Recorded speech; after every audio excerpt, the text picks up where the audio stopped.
ஒரு ஓவியன் அப்படி அழகா ஒரு 2-3 கோடில் உங்களை அப்படியே அழகா வரைஞ்சிருவான். அவன் தெருவில் ஓவியம் வரைஞ்சுதான் வாழ்க்கையை நடத்துவான்.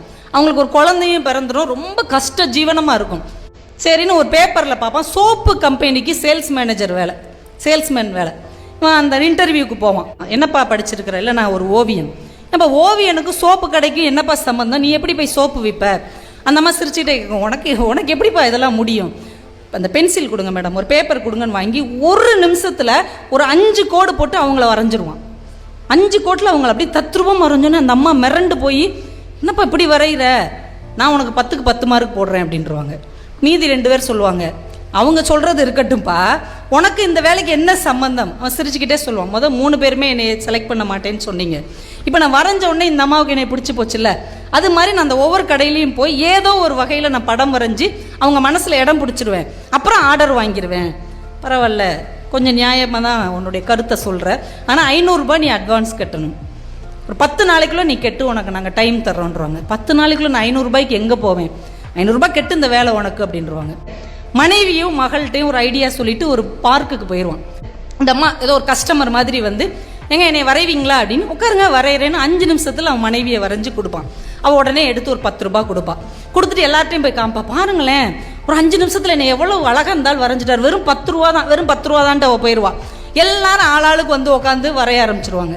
இப்படியே ஒரு 10 நாள் வரைஞ்சி 500 ரூபாய் தேத்திடுவான். தேத்தி இந்த வேலை எப்படியாவது நம்மளுக்கு கிடச்சிருண்டா, நம்ம லைஃப் செட்டில் ஆயிருன்ட்டு பஸ்ஸில் ஏறி அந்த கம்பெனிக்கு போவான். பாருங்க, சகதி வலிக்கு அப்படியே விழுவான், அப்படி மல்லாந்து விழுவான். ஒரு கார் 2 கையிலையும் ஏற்றிட்டு போயிடும், 2 கையிலையும் கரெக்டாக அந்த உள்ளங்கையிலையும் ஏற்றிட்டு போயிடும். அப்படியே மயங்கிடுவான். ஹாஸ்பிட்டல் கொண்டு போய் பார்த்தா 2 கையுமே இருக்காது. எதை வச்சு இவன் ஓவியம் ஆனானோ, எது இவனுடைய வாழ்க்கையினே நம்பிக்கொண்டிருந்தானோ, இப்போ அந்த 2 கையுமே இல்லை. மன உளைச்சலுக்கு ஆளாகி அந்த ஹாஸ்பிட்டல் மாடியில் போய் குதிக்க போவான்.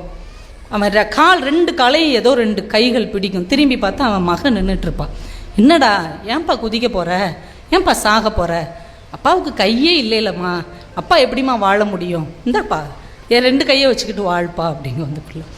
அவருக்கு அப்படி மனசே கேட்காது. சரிடா வாடா, உனக்காக நான் வாழ்கிறேன்டான்ட்டு வீட்டுக்கு வந்து வாயில் ப்ரஷ் வச்சு வரைய பழகுவான். ஒரு கையை வரைவான்.